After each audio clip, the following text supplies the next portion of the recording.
ኢየሱስ ክርስቶስ ዘኦመ ስም ለዘይጼውኦ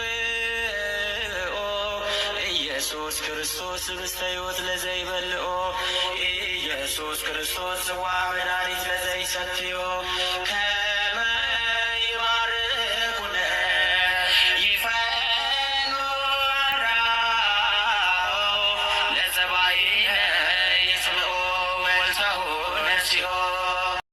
ዮርዳኖስ በጥምቀት የተወለዳችሁ እግዚአብሔርን አባታችን ድንግል ማርያምን እናታችን ብላችሁ የማመናችሁ ከሩቅም ከቅርብም የመጣችሁ ወንዶችም ሴቶችም ሕፃናትም በእግዚአብሔር ፍጹም ሰላም ሰላም እላችኋለሁ። እንደምን ዋላችሁ? እንደምን ሰነበታችሁ? እንደምን ሰነበታችሁ?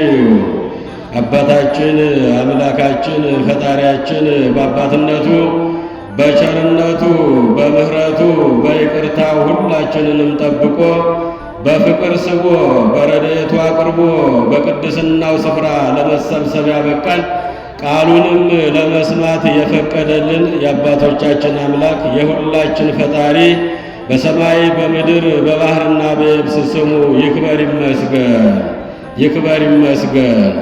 የእመቤታችን የእናታችን የድንግል ማርያም አክሊለ ምክህነ ወቀዳሚተ መድኃኒትነ ወመሰረተ ንጽሕነ ኮነ በማርያም ድንግል የድኅነታችን መጀመሪያ የንጽሕናችን መሰረት አክሊለ ምክህነ የመመኪያችን ዘውድ የሆነችው እግዝእትነ ማርያም የሐዋርያት ሞገሳቸው የሰማዕታት እናታቸው የመላእክት እህታቸው የነቢያት ትንቢታቸው ለጻድቃንም እመቤታቸው እመቤታችን ስሟ ይክበር ይመስገን።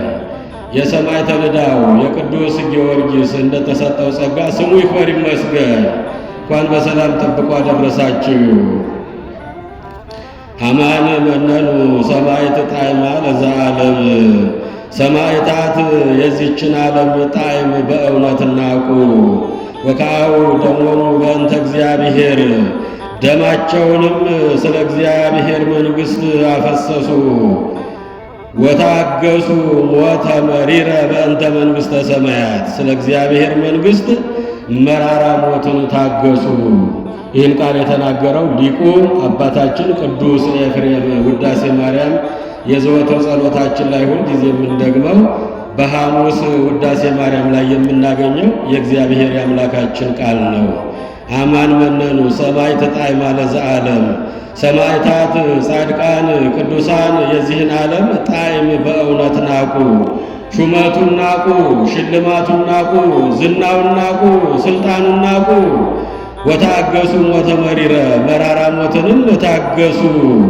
ደማቸውንም ስለ እግዚአብሔር መንግሥት አፈሰሱ። ስለ ምድራዊው አይደለም፣ ስለ ዘላለማዊው፣ ስለ ሥጋዊው አይደለም፣ ስለ መንፈሳዊው፣ ስለ ጊዜያዊ ሹመትና ሽልማት አይደለም፣ ስለ ዘላለም ስለ እግዚአብሔር መንግሥት ደማቸውን አፈሰሱ፣ መራራ ሞትንም ታገሱ ይላል አባታችን ሊቁ ቅዱስ ኤፍሬም። የእግዚአብሔር ልጆች ምእመናን ዛሬ የምናስበው ታላቁ ሰማዕት ቅዱስ ጊዮርጊስን የምናስብበት ቀን ነው። የትምህርታችን መነሻ የሚሆነው ሰማዕታት የዚችን ዓለም ጣዕም በእውነት ናቁ። ሹመቱን፣ ሽልማቱን፣ ዝናውን፣ ዕውቅናውን፣ ሀብቱን፣ ንብረቱን ይህን ሁሉ ስለ እግዚአብሔር መንግሥት ብለው ናቁ። ደማቸውንም ስለ እግዚአብሔር መንግሥት ብለው አፈሰሱ። መራራ ሞትን ታገሱ። እንግዲህ የቅዱስ ጊዮርጊስን ታሪክ ለመተረክ በእውነት ካይምሮ በላይ ነው። ልንሰራው አይደለም፣ ለማሰብ የሚከብድ ስለሆነ እግዚአብሔር የገለጠልንን እየተማርን እንቆያለን። እየሰማችሁ ነው? ከቃሉ ጋር ናችሁ? ልዑል እግዚአብሔር ከሁላችን ጋር ይሁን። የልቦናችንን ደጅ ክፈትልን። የቅዱስ ጊዮርጊስ በረከት ሁላችንን የሚጠብቀን።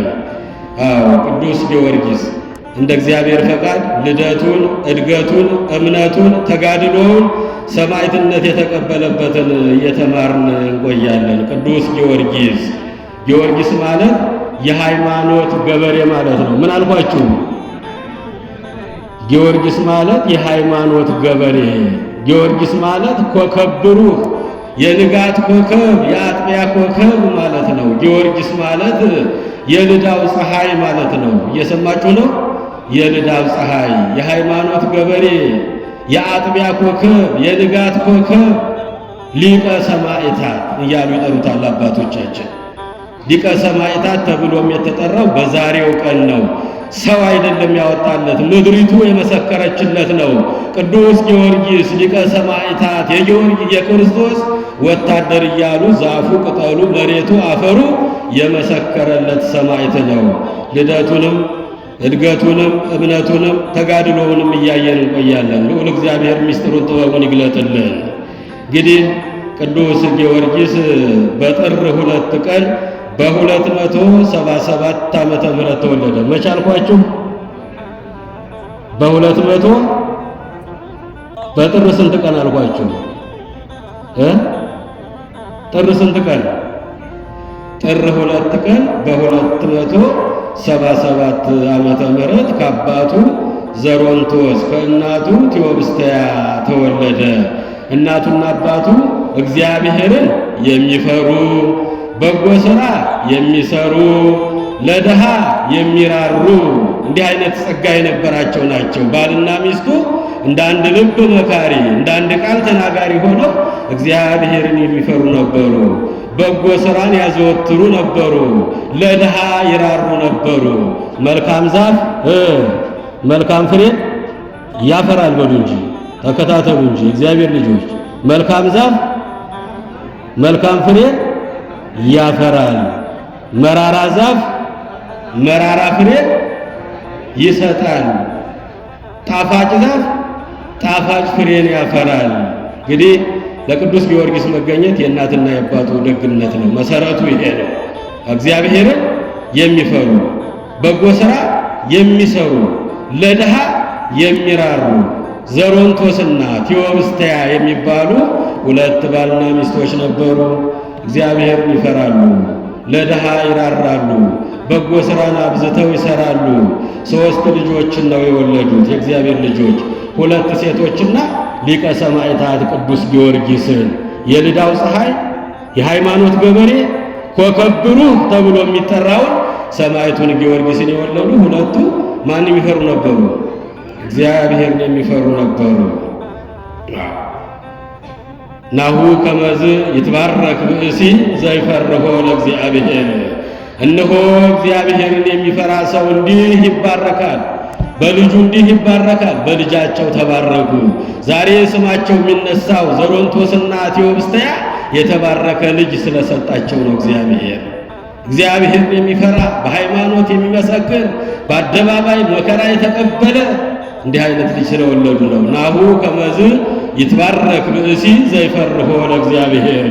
እነሆ እግዚአብሔርን የሚፈራ ሰው እንዲህ በልጁ ይባረካል፣ እንዲህ በልጁ ስሙ ይጠራል። መልካም ዛፎች ስለነበሩ መልካሙን ፍሬ ያፈሩልን ዘሮንቶስና ቴዎብስተያ በጥር 2 ቀን በ277 ዓመተ ምህረት ተወለደ። ያዙ እንዳትረሱ እሺ። መልካም ሰዎች ነበሩ። ልጃቸውን በእውቀት በጥበብ እየመከሩ እያስተማሩ አሳደጉት። አባቱ የሀገር ሹም ነው፣ ሀገር መሪ ነው። እናቱም በእግዚአብሔር ቤት የምታገለግል ደግ ሴት ናት። ልጃቸውን በእውቀትና በጥበብ ነው ያሳደጉት። በእግዚአብሔር ቤት እንዲያድግ እውቀትን፣ ጥበብን፣ ማስተዋልን እያስተማሩ ነው ያሳደጉት። የእግዚአብሔር ልጆች ጥበብ የተሞላው ሰሎሞን እንዲህ ይላል መጽሐፈ ምሳሌ ምዕራፍ 22 ከቁጥር 6 ላይ ልጄ ሆይ ልጅህን በሚሄድበት መንገድ ምራው፣ ባደገ ጊዜ በሸመገለ ጊዜ ከእርሱ ፈቀቅ አይልም። አያችሁ፣ ልጅህን በሚሄድበት በቀናው መንገድ ምራው፣ ምከረው፣ አስተምረው፣ መንገዱን አሳየው። በልጅነቱ በሕፃንነቱ ባደገ ጊዜ በሸመገለ ጊዜ ከዚያ መንገድ ፈቀቅ አይልም አለ። አባትና እናቱ እውቀትን፣ ጥበብን፣ ማስተዋልን ምን ብለውት ነበረ? ምን ብለውት ነበረ? ኧረ ጮክ በሉ። አስተምረውት ነበረ። ጠቢቡ ሰሎሞን ምን አለ? ልጄ ሆይ ልጅህን በሚሄድበት መንገድ ምራው፣ አስተምረው፣ መንገዱንም አሳየው፣ መንገዱንም ምራው። ባደገ ጊዜ በሸመገለ ጊዜ ከዚያ ካሳየኸው መንገድ ከእርሱ ፈቀቅ አይልማል። ቅዱስ ጊዮርጊስ በልጅነቱ ከእናቱ ከአባቱ የተማረው እግዚአብሔርን መፍራት፣ ለሰው መራራት፣ ስለ እውነት መኖር፣ ስለ እውነት መሞትና የተማረው የእግዚአብሔር ልጆች ምእመናን እንግዲህ እነዚህ ሁለት ባልና ሚስቶች 3 ልጆችን ወለዱ። 2 እህቶች ነበሩት። የእህቶቹ ስም አንደኛዋ እሰያ፣ ሁለተኛዋ ማርታ ይባላሉ። ማን አልኳችሁ? የጊዮርጊስ እህቶች ስማቸው ማርታና እሰያ ይባላሉ። 2 ሴቶች እህቶች ነበሩት። 10 ዓመት እስኪሞላው በእናት በአባቱ ቤት በእውቀት በጥበብ አደገ። አባቱ የሀገር ገዢ ነው፣ ኃላፊ ነው፣ መሪ ነው፣ ሹም ነው። ግን እግዚአብሔርን የሚፈራ ነው። ግን ለእግዚአብሔርን የሚፈራ ለድሆች የሚራራ በጎ ሥራ የሚሰራ ሹም ነው። ሹመቱ ከእግዚአብሔር እንደሆነ የሚያውቅ ነው። ያለ እግዚአብሔር ሰው መሾም እንደማይችል የተረዳ ነው። በጎ ሥራ የሚሰራ ነው። በእውቀት በጥበብ በማስተዋል ሰማዕቱን ቅዱስ ጊዮርጊስን አሳደጉት። 10 ዓመት ሲሞላው ኖሮ ከመሬት ውሎ ከቤት አይቀርምና አባቱ በሞት ተለየው ይላል ገድሉ ላይ ስናነብ። እየሰማችሁ ነው? አባቱ በሞት ምን አለው? ተለየው። ያን ጊዜ በአባቱ እግር የተተካው ሹም በቤተ መንግሥት እንዲያድግ ዕውቀትን፣ ጥበብን፣ ማስተዋልን እየተማረ በዚያው እንዲያድግ አደረገው።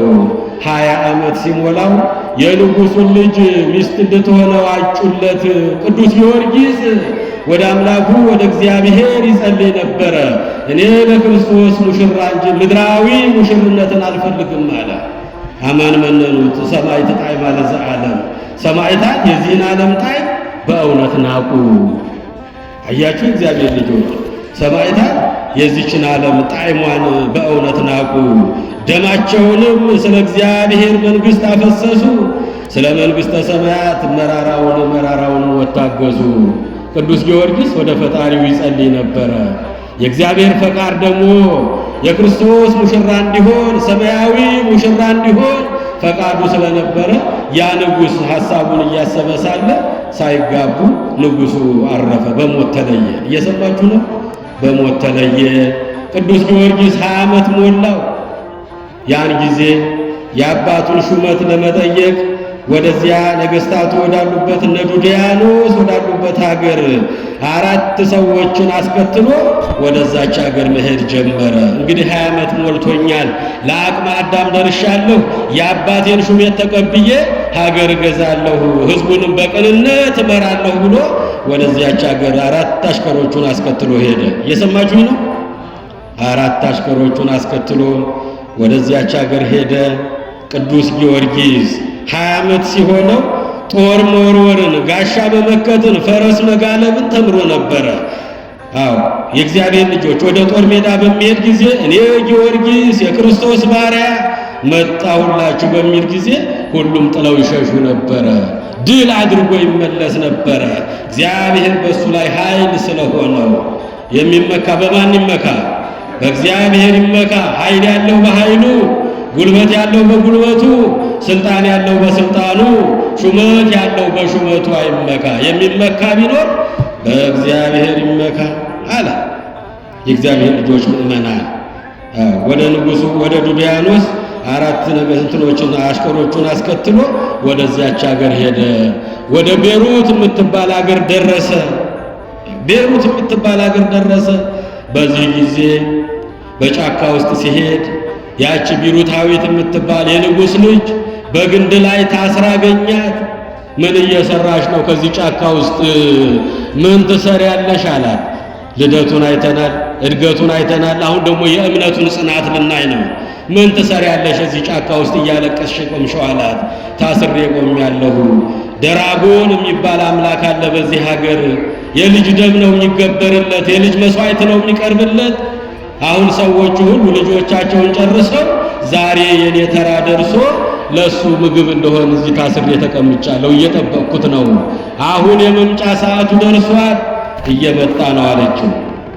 ማን ነው የሚመጣው? ደራጎን። ደራጎን የእግዚአብሔር ልጆች ፍጥረቱ በጣም ለየት ያለ ነው። ቢውጥ የማይጠግብ ነው። መርዛማ ፍጥረት ነው። ወደ ላይ እፍ ብሎ በሚተነፍስ ጊዜ በአየር ላይ ያሉትን የወፍ ዘሮች በሙሉ መርዙ ያወርዳቸው ነበር። እነዚያን ሁሉ አፉን ከፍቶ ይጠብቅ ነበረ። ሁሉንም ይውጣል፣ ግን አይጠግብም። ግብሩ የሰው ደም ነው። ሴት ልጅ ነው የሚገበርለት። የሀገሪቱ ሰዎች ልጆቻቸውን ገብረው ጨርሰው ንጉሡን አቤቱታ አቀረቡ። ልጆቻችንን ገብረን ጨርሰናል፣ የቀሩን ሚስቶቻችን ናቸው። እነሱን ደግሞ እንዳንሰጠው ያለ እነሱ መኖር አንችልም፣ ከባድ ነው። ያለ ሴት መኖር ከባድ ነው። ስለዚህ አገር ጥለን እንሄዳለን። እንዲህ አይነት መከራ ወደሌለበት ልጆቻችን ተበልተው አልቀዋል። የምታደርገውን አድርግ አሉት። ዛሬ እኔ ልጅ ትቀርባለች ለመስዋዕትነት አለ። አትሂዱ፣ አገር ለቃችሁ አትሂዱ አላቸው። ያን ጊዜ የንጉሡ ልጅ ቢሩታዊት በዚያ በግንድ ላይ ታስራ ስትሰቃይ ያገኛል። ምን ያስለቅስሻል? ምን ሆነሽ ነው አላት። ደራጎን የሚባል አምላክ አለ፣ ለሱ መስዋዕት ልሆን ቀርቤያለሁ። ዛሬ እኔ ተራው ደርሷል አለችው። ደራጎን ማለት የእግዚአብሔር ልጆች እንደ አዞ ረጃጅም ጥርስ ያለው ነው። እንደ ንስር እንደ አሞራ ደግሞ ክንፍ ያለው ነው። እንደ ፍየል ደግሞ ጽሕምና ቀንድ ያለው ነው። እየሰማችሁ ነው። ለየት ያለ ፍጥረት ነው። እንደ አዞ ረጃጅም ጥርስ አለው። እንደ አሞራ እንደ ንስር ክንፍ አለው። እንደ ፍየል ጽሕምና ቀንድ ያለው ነው። እንደ ዘንዶ ጅራት ያለው ነው። እንደ አንበሳ ደግሞ በእግሩ የሚሰግር ነው። አቧራውን የሚያስነሳ ዛፉን እያደበራማመሰ ከበረሃ የሚመጣ ነው። ሊውጣት የሚመጣ ዘንዶ ነው። ድራጎን ይባላል። እሱ ነው ይመጣል። እንዳይበላህ ከዚህ ሂድ አለችው። አንተ ወጣት ነህ ገና ጺምም ያላበቀልክ ልጅ ነህ፣ ይበላሃል አንተንም ከኔ ጋር። እኔ ተፈርዶብኝ ነው፣ ለሱ መስዋዕት ቀርቤ ነው። ከዚህ አካባቢ ቶሎ ጥፋ አለችው። እኔ አልፈራውም አላት። በጌታዬ በአምላኬ በኢየሱስ ክርስቶስ ስም አሸንፈዋለሁ ይምጣላት። እየሰማችሁ ነው? ከቃሉ ጋር ናችሁ? የእምነቱን ጽናት ነው የምንማረው። በጌታዬ በአምላኬ በኢየሱስ ክርስቶስ ስም ድል አድርገዋለሁ አለ። ሁሉ ይትካሃል ለዘ ያአምን ብዬ ማርቆስ ወንጌል ምዕራፍ 9 ላይ በእኔ ለሚያምን ሁሉ ይቻለዋል አለ እግዚአብሔር አምላካችን። በእኔ ለሚያምን ሁሉ ይቻለዋል። በጌታዬ በአምላኬ በኢየሱስ ክርስቶስም ድል አደርገዋለሁ። እኔ ሊበላኝ አይችልም፣ አሸንፈዋለሁ፣ ይምጣ ጠብቀዋለሁ አላት። እሷንም አይዞሽ አላት፣ አጽናናት። እንዲህ እያሉ ከእሷ ጋር እየተነጋገረ ሳለ አቧራውን እያስነሳ በሰማይ ያሉትን ወፎች በመርዙ እያወረደ እየበላ እየዋጠ አፉን እንደከፈተ ይሄ ያልኳችሁ ስነ ፍጥረት ደራጎን መጣ። ገና በሩቁ ሲያየው ምላሱን አወጣ። ቅዱስ ጊዮርጊስን ሊውጣው ፈለገ። ታላቁ ሰማዕት ቅዱስ ጊዮርጊስ በእጁ ላይ ጦር የለም፣ በእጁ ላይ ምንም መሳሪያ የለም። በስመ አብ ወወልድ ወመንፈስ ቅዱስ አሐዱ አምላክ እክህደከ ሰይጣን በስመ ሥላሴ ቀጠቅጥከኝ ሲያለው ክብርና ምስጋና ለአምላካችን ይሁን። ያን ጊዜ በላዩ ላይ ያደረው ዘንዶ ላይ ያደረው መንፈስ ተኖ ጠፋ። ደራጎንም ኃይሉ ደከመ፣ መርዙ በረሰ፣ ጉልበቱ ደከመ፣ ወደቀ፣ ተዝለፍልፎ መሬት ላይ ተጋደመ። እየሰማችሁ ነው? አዎ። ምን ብሎ ተጠቀመ ቅዱስ ጊዮርጊስ? በስመ አብ ወወልድ ወመንፈስ ቅዱስ አሐዱ አምላክ እክህደከ ሰይጣን፣ ሰይጣንን እክዳለሁ በሥላሴ አምናለሁ ብሎ በስመ ሥላሴ እቀጠቅጥከይሴ በሚለው ጊዜ ኃይሉ ደከመ፣ መርዙ በረሰ፣ ጉልበቱ ተብረከረከ፣ መሬት ላይ ግልብጥ ብሎ ተደፋ። ያን ጊዜ የታሰረችበትን ገመድ ፈታትና በየጎተሽው ወደ ከተማ እንውጣላት። እየሰማችሁ ነው? ወደ ከተማ እንውጣላት። በቤሩት ከተማ በዋናው ከተማ ላይ ደረሱ። ያን ጊዜ ልታስፈጀን መጣህን? አንተ ማነህ? ስምህስ ማን ነው? ምን ነው አምላካችንን አመጣህብን? እዛው ግብር ተቀምጦለታል። ከተማ ከመጣ ማንም አይተርፍም፣ ሁላችንንም ይጨርሰናል። ለምን ይሄን አደረክብን አሉ። ህዝቡ ጮኸ። ከተማውን ለቆ ቤቱን ለቆ መውጣት ጀመረ። አትፍሩ፣ በጌታዬ በአምላኬ በኢየሱስ ክርስቶስ ካመናችሁ እኔ ገድለዋለሁ። የኔን አምላክ እመኑ። ሰማይን የዘረጋ ምድርን በውሃ ያጸና ሰውና መላእክትን ለምስጋና የፈጠረውን በአምላኬ በፈጣሪ ካመናችሁ ድል አደርገዋለሁ፣ ካላመናችሁ ፈትቼ ለቀዋለሁ አላቸው። በል ከገደልከው እናምናለን አሉት የእግዚአብሔር ልጆች ምእመናን። ያን ጊዜ ፈረሱ ላይ ወጣና ሥላሴን ስም ጠራና በጦር ወጋና ደራጎንን ገደለው። የብዙ ሰዎችን ደም የበጠጣውን የብዙ ሰዎችን ስጋ የበላው ሰው የሚገበርለትን እንዲህ አይነቱን ጠላት ድል ያደረገው በእምነቱ የጸና ስለሆነ ነው። ከእናት ከአባቱ እምነትን፣ ዕውቀትን፣ ማስተዋልን ስለተማረ ነው። በእኔ ካመናችሁ መርዝ ብትጠጡ፣ ዘንዶ ብትጨብጡ፣ ጊንጥ ብትረግጡ አንዳች የሚጎዳችሁ ነገር ያለም ያለውን የአምላኩን ቃል የሰማው ቅዱስ ጊዮርጊስ ደራጎኑን በእምነቱ ምን አደረገው? ገደለው። በአደባባይ በከተማው መሃል ገደለው። ያን ጊዜ በሉ ጎትቱና ውሰዱና ወደ ገደል ጣሉት አላቸው። 40 ሰዎች ተሰብስበው ሊጎትቱት ቢሉ አልችላሉት። የእግዚአብሔር ልጆች ምእመናን 40 ሰዎች ተሰብስበው ደራጎንን ጎትተው ወስደው አስከሬኑን ወደ ገደል ሊከቱ ቢሞክሩ የማይሳካ ሆነ። ቤሩታዊት እና ያላት አንቺ ድል ታረጊያለሽ፣ አንቺ መጎተት ትችያለሽ፣ አንቺ የኔ ልጅ ነሽ፣ ነይ ሰሪና ጎትች አላት። ያን ጊዜ ቤሩታዊት እየጎተተች ወስዳ ከገደል መሃል ጨመረችው። ክብርና ምስጋና ለመድኃኒዓለም ይሁን። ይሄ ነው አማኝ ነው። ቅዱስ ጊዮርጊስ አማኝ ነው። የእግዚአብሔር ልጆች ምእመናን፣ በእግዚአብሔር ያመነ ሰው እንዲህ አይነት ድል ያደርጋል። በዚህ ጊዜ አሽከሮቹን ሁሉ ወደ አገሩ ላከና የያዘውን ብርና ወርቅ ሁሉ ለድሃ ሰጠና ወደ ነገሥታቱ መካከል ሲሄድ እዚያ ደግሞ ጣዖት አቁመው ለጣዖት እያሰገዱ ለጣዖት አልሰግድም ያሉትን ደግሞ እያረዱ እያወራረዱ እያሰቃዩ ደረሰ ቅዱስ ጊዮርጊስ። ያን ጊዜ በጣም አዘነ፣ ልቡም ተነካ። እግዚአብሔር ተክዶ ለጣዖት እየሰገዱ እየወደቁ እየተነሱ ሲያቸው እጅግ በጣም አዘነ። ወደ ንጉሡ ደረሰና እኔ የክርስቶስ ባሪያ ክርስቲያን ነኝ አለ። ክርስቲያን ነኝ የሚል ሰው በዚያች ምድር ላይ የለም። በዚያ ዘመን የእግዚአብሔር ልጆች ሁሉም ለጣዖት ሰግዷል። ሰይፍ እየፈራ ሞት እየፈራ ለእንጨቱ እየሰገደ እየወደቀ እየተነሳ ለእንጨቱ ዕጣን እያጠኑ መስዋዕት እያቀረቡ ነበረ። ዱድያኖስ ንጉሥ ይህን ያስደርግ ነበር። አንተ ማነህ? ስምህስ ማን ነው አለው።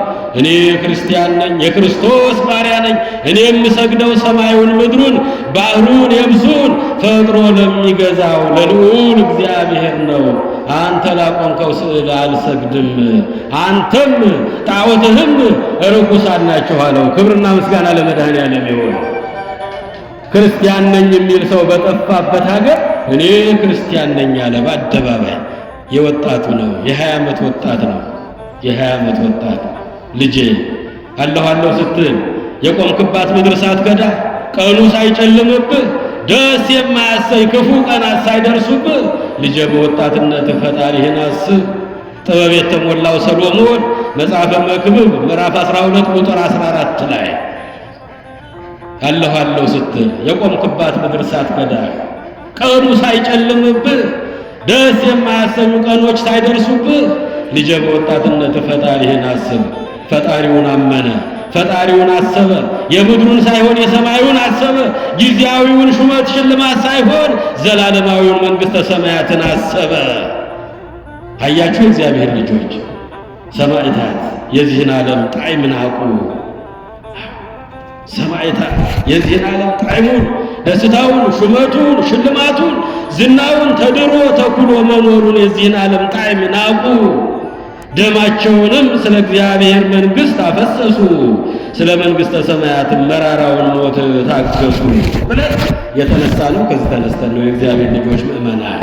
በዚህ ጊዜ እኔ ክርስቲያን ነኝ፣ እኔ የክርስቶስ ባሪያ ነኝ፣ ሰማይን ምድርን ባህርን የብስን ፈጥሮ ለሚገዛው ለእግዚአብሔር እንጂ አንተ ላቆምከው ጣዖት አልሰግድም አለ።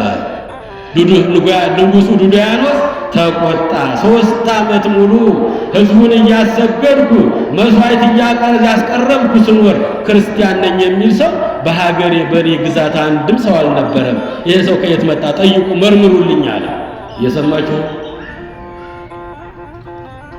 3 ዓመት ሙሉ እኔ ክርስቲያን ነኝ አለ። በኔ ግዛት አንድም ሰው አልነበረም። ይሄ ሰው ከየት ነው የመጣው? ጠይቁ፣ መርምሩት፣ ይታሰርና ይመርመር ተባለ። ያን ጊዜ የዞሮንቶስ ልጅ ነው በልዳ ምድር የነበረው ሹም በሞት የተለየው የእሱ እኮ ልጅ ነው፣ ሹመትና ሽልማት ፈልጎ ነው የመጣው አሉ። ያን ጊዜ ያቀረቡትና ከንጉሡ ስር 10 ሀገሮችን እንድትገዛ አድርጌ እሰጥሃለሁ፣ ወርቅ፣ ብር፣ አልማዝ እሰጥሃለሁ፣ የሀገር መሪ አደርግሃለሁ፣ ሀገሬን ግማሹን ከፍዬ እንድትገዛ አደርግሃለሁ፣ ብቻ ግን ለጣዖት ስገድ አለው። እየሰማችሁ ሰማዕታት የዚህን ዓለም ጣዕሙን ናቁት። ደማቸውን ስለ ክርስቶስ አፈሰሱ። መራራውን ሞት ታገሱ። ሰማይ ምድር ለፈጠረ ለእግዚአብሔር እንጂ የምሰግደው አንተ ላቆምከው ጣዖት አልሰግድም አለው። አንተም ጣዖትህን ርኩሳን ናችኋል። አልፈራም፣ አላፈረም። ዛሬ ለማስመሰል እንኖራለን። የእግዚአብሔር ልጆች በማስመሰል ሌላ እምነት ተከታይ ስናይ መስለን እንኖራለን። ከእነሱ ጋር አብረን ማናደርገውን እናደርጋለን። ለመመሳሰል ጊዜውን ለመምሰል እንሞክራለን። ጊዮርጊስ ግን በሰባ ነገሥታት መካከል ቆሞ እኔ ክርስቲያን ነኝ፣ የክርስቶስ አገልጋይ ነኝ፣ ስለሱ መከራ እንቀበልለታለሁ፣ ለሱ ነው መስገድ የሚገባል፣ ይሄ ርኩስ ጣዖት ነው አላቸው። በዚህ ጊዜ ሹመት ይሰጥሃል፣ ሽልማት ይሰጥሃል፣ 10 ሀገሮችን እንድትገዛ እናደርግሃለን፣ ግዛቴን ከፍዬ ከኔ በታች አድርጌ ሾመሃለሁ፣ የፈለከው ነገር ይሟላልሃል፣ እባክህ እሺ በለኝ አለው። እሺ አልልም አለ። እሺ አልልም ከምድሩ የሰማዩን መረጠ። ጊዜያዊውን ሹመት ሳይሆን ዘላለማዊውን ሹመት መረጠ ቅዱስ ጊዮርጊስ። ምድራዊውን ሳይሆን ሰማያዊውን፣ ስጋዊውን ሳይሆን መንፈሳዊውን፣ የማያልፈውን የእግዚአብሔርን መንግሥት መረጠ። በዚህ ጊዜ ወደ ተጋድሎ ልንገባ ነው። ወደ መከራው ልንገባ ነው። የእግዚአብሔር ልጆች ምእመናንና ምእመናት እንግዲህ ቅዱስ ጊዮርጊስ የተቀበለውን መከራ ብያችኋለሁ። ለመናገር አይደለም ለማሰብ እጅግ ያሰቅቃል። የእግዚአብሔር ልጆች ፍጡር እንዴት ይችላል ትላለህ። የመጀመሪያው መከራ 1 ያዙልኝ።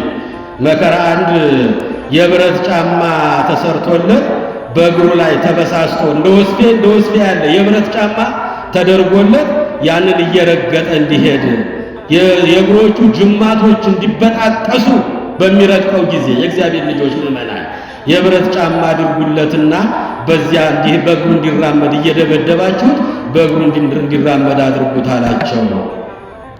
በእግሩ መራመድ በሚጀምር ጊዜ እግሮቹ ተበሳሱ፣ እንደ ወንፊት ተበሳሱ። የቅዱስ ጊዮርጊስ ከእግሩ ስር ከጫማው ስር ወስፌ አለ። በሚረግጠው ጊዜ ወስፌው እየወጋው ነው። ጅማቶቹ ስሮቹ የተበጣጠሱ ነው። መሄድ ቢያቅተው አጎንብሶ እንደ ከብት መሄድ ጀመረ። የእግዚአብሔር ልጆች ያን ጊዜ ስቅ ብሎ አለቀሰ። ከላይ እንባው ይፈሳል፣ ከታች ደሙ ይፈሳል። አለቀሰ፣ ደሙ ፈሰሰ። ደምና እንባው ተቀላቅሎ ወረደ። ያን ጊዜ ቀና አለ ወደ ሰማይ። ጌታዬ አምላኬ መድኃኒቴ ኢየሱስ ክርስቶስ በዕለተ ዓርብ የተቀበለውን መከራ ነፍሴ ሆይ አስቢ አለ። ይሄ ምድራዊ ነው አለ። ይሄ ጊዜያዊ መከራ ነው አለ። እሱ ለኔ መከራ ተቀብሎልኛል፣ ዋጋ ከፍሎልኛል። በችንካር ተመትቶ በጦር ተወግቶ የሾህ አክሊል ደፍቶ ልብሱን ተገፎ በደም ተሸፍኖ ውሎልኛል። እሱን አስቢ ሰውነቴ አለ። መከራውን አልተሰቀቀም፣ አመሰገነው። ክብርና ምስጋና ለአምላካችን ይሁን። እግሩ ተበሳስቷል፣ ወንፊት ሆኗል፣ ጅማቶቹ ተበጣጥሰዋል። ደሙ እንደ ጎርፍ እየፈሰሰ ነው፣ ከላይ እንባው እየፈሰሰ። የመጀመሪያው መከራ ይሄ ነበረ። የእግዚአብሔር ልጆች ምእመናን መሄድ ቢያቅተው አጎንብሶ እንደ በግ መሄድ ጀመረ። በሚረግጠው ጊዜ ወስፌ ወደ ውስጥ እየገባ ስሩን እየበጠሰው ደሙን እያፈሰ ወደ ልቡ ዘልቆ እየገባ ነው። ይሄን መከራ አልሰቀቀውም። መድኃኔ ዓለም ለእኔ ከዚህ የበለጠ መከራ ተቀብሎልኛል፣ ዋጋ ከፍሎልኛል አለ። ዕለተ ዓርብን ማሰብ ይገባኛል አለ። በዚህ ጊዜ የእግዚአብሔር መልአክ ቅዱስ ሚካኤል ተገለጠና ፈወሰው። ቅዱስ ሚካኤል ክብር ምስጋና ይድረሰው። ፈወሰው። የእግዚአብሔር ልጆች አዳነው። የእግዚአብሔር መልአክ አዳነው። ያን ጊዜ ተመልሶ ወደ ንጉሱ ገባ፣ ወደ አደባባይ ገባ፣ ወደ ቤተ መንግሥት ገባ። አንተ ንጉሥ እፈር አለው። ጌታዬ ኢየሱስ ክርስቶስ ደሜን ጠረገልኝ፣ ቁስሌን አደረቀልኝ፣ ፈወሰኝ። እፈር። አንተ የምታመልከው ጣዖት ምድራዊ ነው፣ ጣዖት ነው፣ በዕለተ ሰሉስ የተፈጠረ እንጨት ነው። መስገድ ያለበት ሰማይ ምድርን ባህርን የብስን ፈጥሮ ለሚገዛ ለጌታዬ ለኢየሱስ ክርስቶስ ነው አለ። የመጀመሪያው መከራ ይሄኛው ነው። ሁለተኛው መከራ ልንገራችሁ። በሰባ ችንካሮች ቅዱስ ጊዮርጊስን ቸነከሩት። የእግዚአብሔር ልጆች በእሳት አንድደው ምጣድ ላይ አስተኝተው ቆሉት። እንደ እንትን ቆሉት፣ እንደ አሻቦ ቆሉት ቅዱስ ጊዮርጊስን። በመዶሻ ጭንቅላቱን ቀጠቀጡት። በሆዱ ላይ የድንጋይ ምሰሶ ታስሮ ወደ ገደል እንዲንከባለል አደረጉት። ቅዱስ ሚካኤል ወረደለት። ክብርና ምስጋና ለአምላካችን ይሁን። ደስ አይልም? የእግዚአብሔር ልጆች፣ እግዚአብሔርን ያመኑ ሰዎች እንዲህ ናቸው። በእሱ ካመንን ምንም ነገር አንሆንም። በእኔ ያመነ ሰው ብሏል መድኃኒታችን ኢየሱስ ክርስቶስ። በሰባ ችንካሮች ቸነከሩት፣ በእሳት ለመለሙት፣ አቃጠሉት፣ በመዶሻ ራሱን ቀጠቀጡት። በሆዱ ላይ የድንጋይ ምሰሶ ታስሮ ወደ ገደል እንዲንከባለል አደረጉት። አሁንም ሊሞት አልቻለም። ቅዱስ ጊዮርጊስ የእግዚአብሔር መልአክ ወርዶ ፈወሰው። እየሰማችሁ ነው? የእግዚአብሔር መልአክ ከሰማይ ወርዶ ፈወሰው። ሶስተኛ መከራ አጠር እያለኩ ልንገራችሁ ብዬ ነው። ሶስተኛው መከራ ለቅዱስ ጊዮርጊስ የተዘጋጀለት በመጋዝ ተቆራርጦ ከጉድጓድ ከጨለማ ጉድጓድ ውስጥ እስር ቤት ቅዱስ ጊዮርጊስን ጣሉት። በመጋዝ ሰንጥቀውታል፣ ተልትለውታል። ከሰውነቱ ደም ይፈሳል። በመላ ሰውነቱ ላይ ፊቱ፣ ሰውነቱ፣ አካሉ በደም ተሸፍኗል። በመጋዝ ተተርትሯል፣ ተቆልቷል። እንዲህ አድርገው ከጉድጓድ ጨለማ ጉድጓድ ውስጥ አስረው ጣሉት። ያን ጊዜ ለስም አጠራሩ ክብር ይግባውና አምላካችን ከጉድጓድ አወጣውና አይዞህ አለው። 3 ጊዜ በስሜ ትሞታለህ፣ በአራተኛው የክብር አክሊል ይወርድልሃል አለው። ክብርና ምስጋና ለመድኃኔዓለም ይሁን። ክብርና ምስጋና ለአምላካችን ይሁን። ስንተኛ ነው የነገርኳችሁ? ስንተኛ ነው አላችሁ? እዚሁ እየሰማችሁ ነው? ልዑል እግዚአብሔር ይስማችሁ፣ የልቦናችሁን ደጅ ይክፈትላችሁ፣ የጊዮርጊስን በረከቱን ያሳድርብን። በመጋዝ ተቆራርጦ ከጉድጓድ ከጨለማ ጉድጓድ እስር ቤት ጣሉት።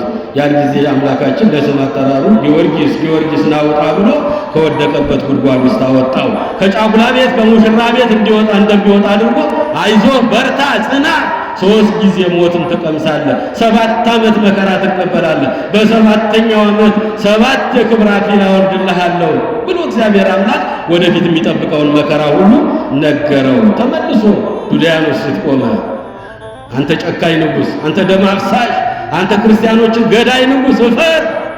ጌታዬ አምላኬ ከጉድጓድ አወጣኝ፣ ቁስሌን አደረገልኝ፣ ደሜን ጠረገልኝ አለው።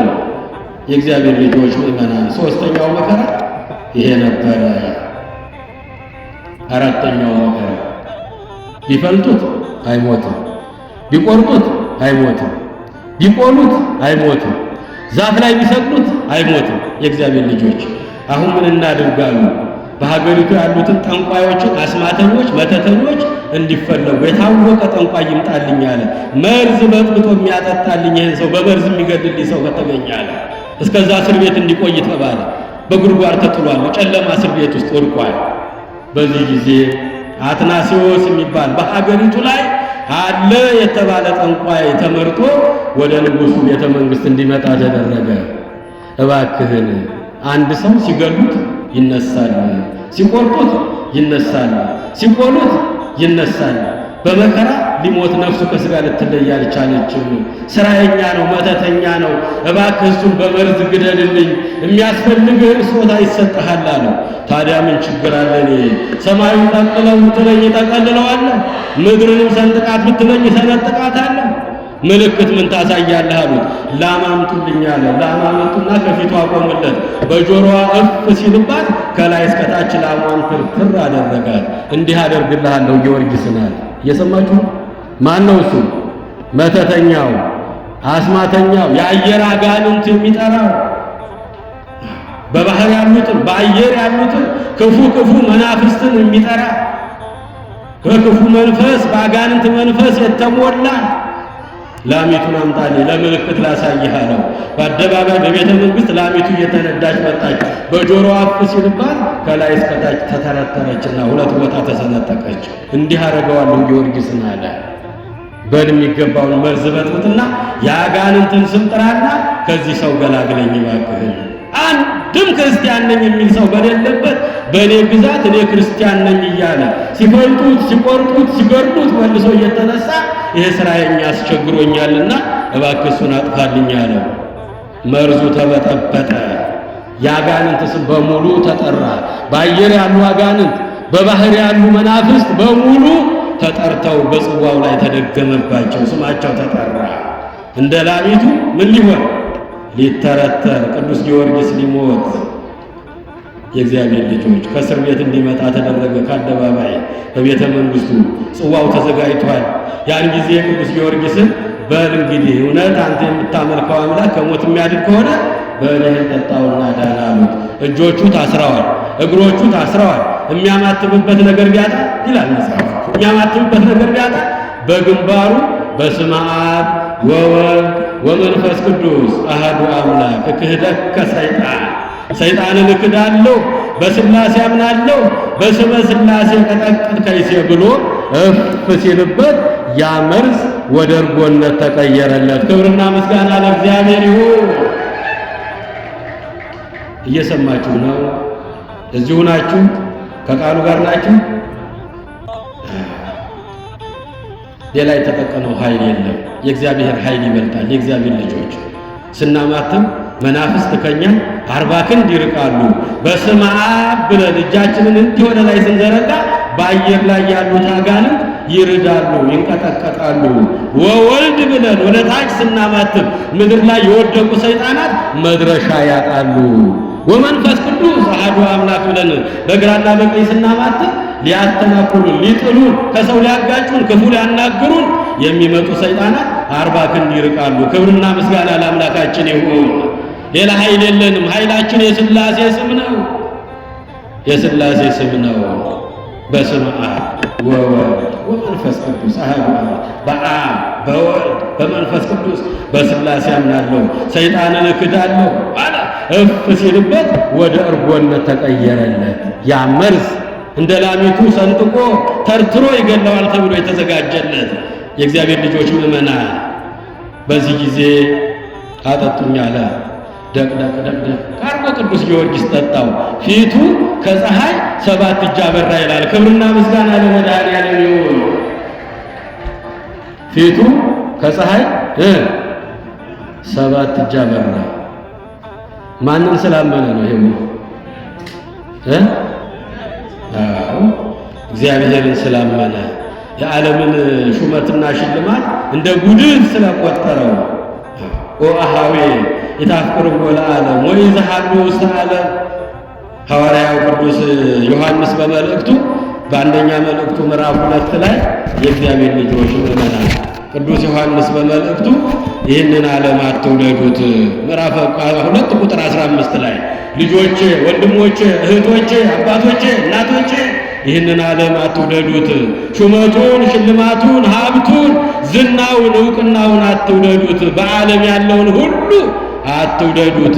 ዓለሙን ኃላፊ፣ ንብረቱን ኃላፊ፣ ፍትወቱን ኃላፊ።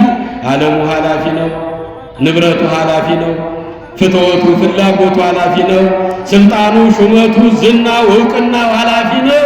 የማያልፈው የእግዚአብሔር መንግሥት ነው። አያችሁ፣ ሥጋዊውን ሹመት በመንፈሳዊ ሹመት ለወጠው፣ ምድራዊውን በሰማያዊ ቀየረው፣ ጊዜያዊውን በዘላለማዊ የእግዚአብሔር መንግሥት ቀየረው። ቅዱስ ጊዮርጊስ እግዚአብሔርን ብሎ ስለወጣ ስለ እግዚአብሔር ብሎ ብዙ መከራ ስለተቀበለ እግዚአብሔር በሱ ላይ ድንቅ ድንቅ ሥራ ይሠራ ነበረ።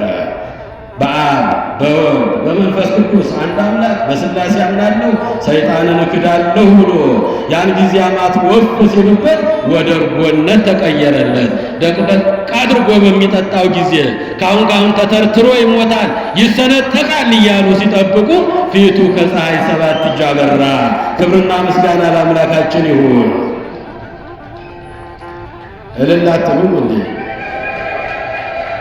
ነው አይሰማችሁም? የእግዚአብሔር ልጅ ይሰማችኋል? የተሰማችሁ ደግሞ ደስታችሁን መግለጥ። እልል እኮ ምስጋና እኮ ነው። እልልታን የሚያውቁ ሰዎች ብፁዓን ናቸው። እልልታ እኮ ምስጋና እኮ ነው። ለእግዚአብሔር እኮ ነው። ድንቅ ሥራ ለሚሠራው ለእግዚአብሔር በልዎ ለእግዚአብሔር ግሩም ግብርከ፣ እግዚአብሔርን እንዲህ በሉ ሥራህ ግሩምና ድንቅ ነው በሉት። በቅዱስ ጊዮርጊስ ላይ አድሮ የሚጠራው እኮ እግዚአብሔር መንፈስ ቅዱስ እኮ ነው።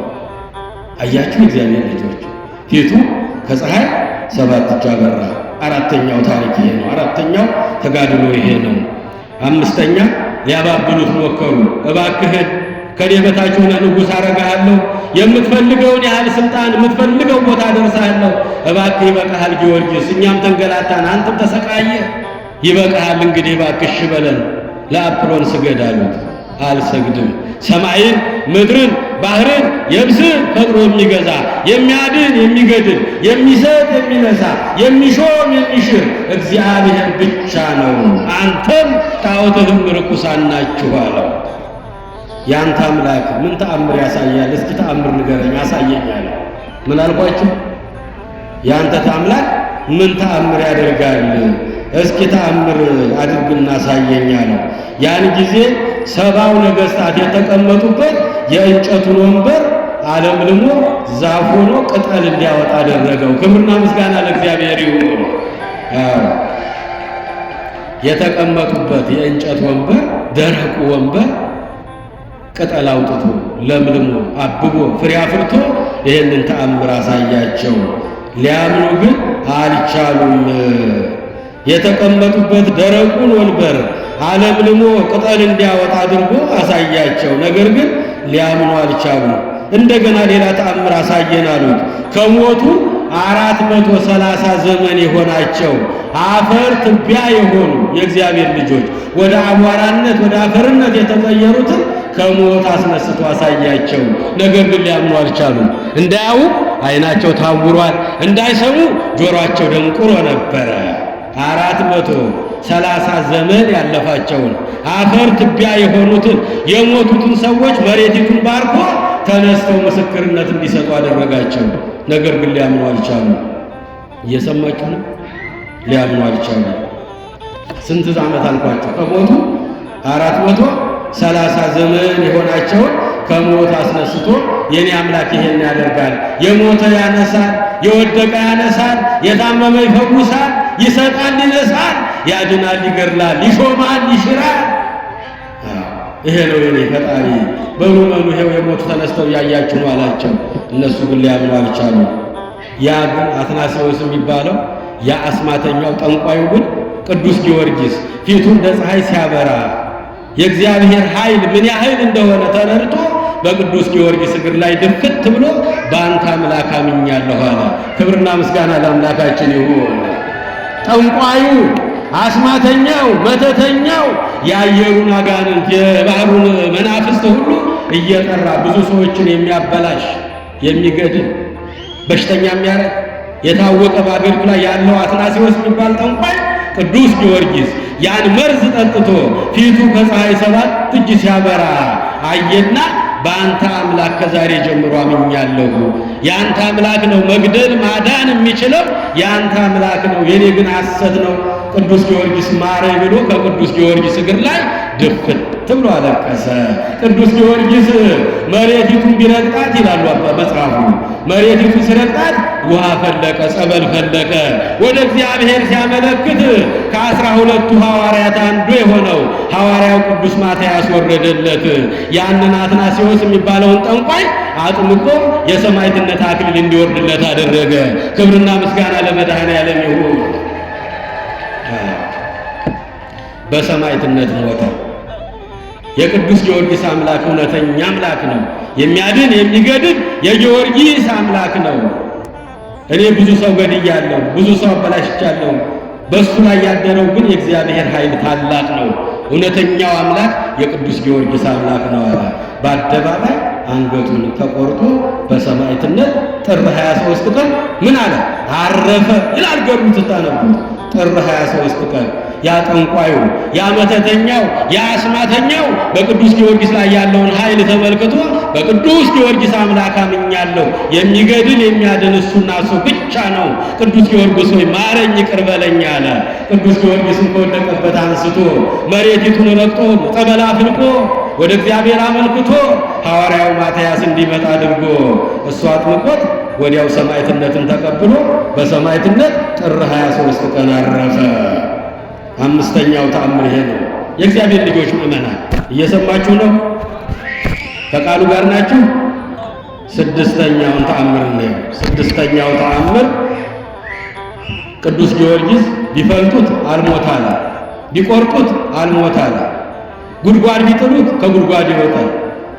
የእግዚአብሔር ልጆች ብዙ መከራ ተናግረን ሊጨርሰው የማንችል መከራ ሲያፈራርቁበት ከዚህ ሁሉ መከራ ወጣ። ይሄ እንግዲህ ቢቆርጡት አይሞትም፣ ቢፈልጡት አይሞትም፣ መርዝ ቢሰጡትም አይሞትም፣ ዛፍ ላይ ቢሰቅሉት፣ ጉድጓድ ቢጥሉትም፣ ገደል ቢከቱትም አይሞትምና ከድሃ ቤት አንዲት ድሃ ፈልጉና በሀገሪቱ ላይ ምንም ነገር ቦሃቃ የሌላት ዱቄት የሌላት እምትልሰው እምትቀምሰው ከሌላት ሴት ቤት ውሰዱና የፊጥኝ እጁንም እግሩንም አስራችሁ በዚያ በረሃብ ተንገላቶ ይሙት አሉ። ተፈረደበት ቅዱስ ጊዮርጊስ። ስለ እግዚአብሔር መንግሥት ደማቸውን አፈሰሱ፣ መራራ ሞትን ታገሱ። ስለ ምድራዊ ስልጣን፣ ስለ ስጋዊ ስልጣን፣ ስለ ጊዜያዊው ስልጣን አይደል፣ ስለ ዘላለሙ የእግዚአብሔር መንግሥት ደማቸውን አፈሰሱ፣ መራራ ሞትን ታገሱ። ሰማዕታት የዚህን ዓለም ጣዕሙን ናቁ። ጣዕሙን ናቁት። የዚህን ዓለም ኃላፊ ነው አሉ፣ ጊዜያዊ ነው አሉ፣ ምድራዊ ነው አሉ፣ የማያልፈው የእግዚአብሔር መንግሥት ነው አሉ። ቅዱስ ጊዮርጊስ በዚያ ጊዜ እኮ የእግዚአብሔር ልጆች በዚያ በ20 ዓመት ዕድሜው ብዙ ፍላጎት፣ ብዙ ፍትወት ያለበት፣ ብዙ ወጣት የሚሰናከልበት፣ የሚወድቅበት፣ ከአምላኩ ከእግዚአብሔር የሚርቅበት፣ የሚይዘው የሚጨብጠውን ሁሉ የሚያጣበት፣ የእሳትነት ጠባይ በጣም የሚበዛበት፣ በዚያ ጊዜ ራሱን ገዛ፣ ራሱን አሸነፈ ቅዱስ ጊዮርጊስ። ብዙ ወጣቶች ሃይማኖታቸውን የሚክዱ በ20 ዓመት ውስጥ ያሉ ወጣቶች ናቸው። ታውቃላችሁ ሁላችሁ።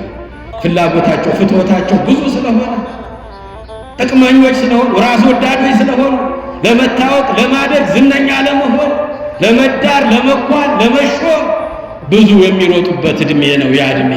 ቅዱስ ጊዮርጊስን ሁሉም ቀሪ ነው አለ፣ ሁሉም ኃላፊ ነው፣ ጉድፍ ነው አለ፣ አይጠቅምም አለ፣ የማያልፈው የእግዚአብሔር መንግሥት ነው አለ። አማን መነኑ ሰማዕት ጣዕመ ለዘአለ። ሰማዕታት የዚህን ዓለም ጣዕሙን በእውነት ናቁ። ወታገሱ ወተመሪረ መራራውን ሞት ታገሱ። ስለ እግዚአብሔር ብለው ደማቸውን አፈሰሱ። የዛ ጊዜ እኮ ጊዮርጊስ ሰግዶ ቢሆን ለጣዖት ዛሬ ስሙን አንጠራውም ነበረ። እየሰማችሁ ነው? የዛሬ 1715 ዓመት ነው የታሪክ የተተረከው። የእግዚአብሔር ልጆች ቅዱስ ጊዮርጊስ ዋጋ የከፈለው ሰማዕትነት የተቀበለው የዛሬ 1000 ስንት አልኳችሁ? 715 ዓመት ስሙ ከመቃብር በላይ ስለሆነ ዛሬ ለሰው ሁሉ አማላጅ ፈጥኖ ደራሽ ፍጡነ ረድኤት ስለሆነ እምሩፀተ ነፋሱ አውሎ ይለዋል። በዚያ በመልኩ ላይ የእግዚአብሔር ልጆች ምእመናን ከአውሎ ነፋስ የሚፈጥን ስሙ ቅዱስ ጊዮርጊስ። የዛ ጊዜ ለጣዖት ሰግዶ ቢሆን መስዬ ልኑር ተሹሜ ከብሬ አንቱ ተብዬ ልኑር ብሎ ቢሆን ዛሬ ስሙ ከመቃብር በታች አፈር ለብሶ ድንጋይ ተንተርሶ አመድ ትቢያ ሆኖ በዚያው ቀርቶ ነበረ። የእግዚአብሔር ሰዎች ስማቸው ከመቃብር በላይ ነው። የዛሬ 1715 ዓመት ነው ይህ ታሪክ የምንተርከው የእግዚአብሔር ልጆች ምእመናን።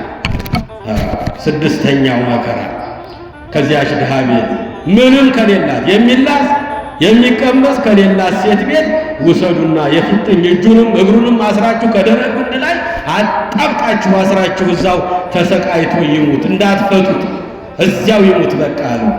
ነገሥታት ፈረዱበት፣ ምድራውያን ፈረዱበት፣ ሥጋውያን ፈረዱበት። በዚያ ቤት የፊጥኝ ታስሮ እንደ ወንጀለኛ ገባ። ሴቷ ተፈለገች። የመጨረሻዋ ድሃ የትኛዋ ናት ተብሎ በሀገሪቱ ላይ ተፈልጋ ምንም የምትልሰው የምትቀምሰው የሌላት የምትልሰው የምትቀምሰው ከሌላት ሴት ቤት የእግዚአብሔር ልጆች ምእመናንና ምእመናት እዚያች ሴት ቤት ገብቶ እንዲታሰር ቅዱስ ጊዮርጊስ ተፈረደበት። ያላት አንድ ልጅ ነው። እሱም ደግሞ ችግር ያለበት ነው። ዓይኑ የማያይ ጆሮ የማይሰማ አንደበቱ የማይናገር እጁና እግሩ ልምሾ የሆነ እግዚአብሔር ከዚህ ይሰውረን። የእግዚአብሔር ልጆች አንዱ ይበቃል ነበር። 4 አይነት መከራ ያለባት ናት። በዚሁ ላይ የምትልሰው የምትቀምሰው የሌላት ናት። በዚህ ላይ ተጨማሪ ሰው መጥቶባታል። የፊተኛ የታሰረ እንደ ወንጀለኛ የተቆጠረ በደረቁ በቤቷ ምሰሶ ላይ የፊተኛ አጣብቃችሁ አስራችሁን እንዳትፈቱ እዚያው ተሰቃይቶ በስብሶ ይሞት ተብሎ ተፈረደበት ቅዱስ ጊዮርጊስ። በሌላ አይሞትም፣ እሱ እዛው ተሰቃይቶ መሞት አለበት አሉ። እየሰማችሁኝ ነው? አንድ ልጅ ነው ያላት። ዓይኑ አያይም፣ ጆሮ፣ አንደበቱ፣ እጅና እግሩ ልምሾ ነው። 4 አይነት ስቃይ ያለበት ቤት ውስጥ የሚንደባለል የሚንከባለል ነው። እጁም እግሩም አይሰራ፣ ጆሮውም አይሰማ፣ አንደበቱም አይናገርም፣ ዓይኑም አያይም። እግዚአብሔር ልጆች ምእመናን፣ ይህች መከረኛ ሴት ሌላ ሰው ተጨማሪ መጥቶ በቤቷ ምሰሶ ታስሮ እንዲሰቃይ ተፈረደባት። ወደ ቤቷ ገባች። ወደ ቤቷ ወታደሮች ይዘውት ገቡ።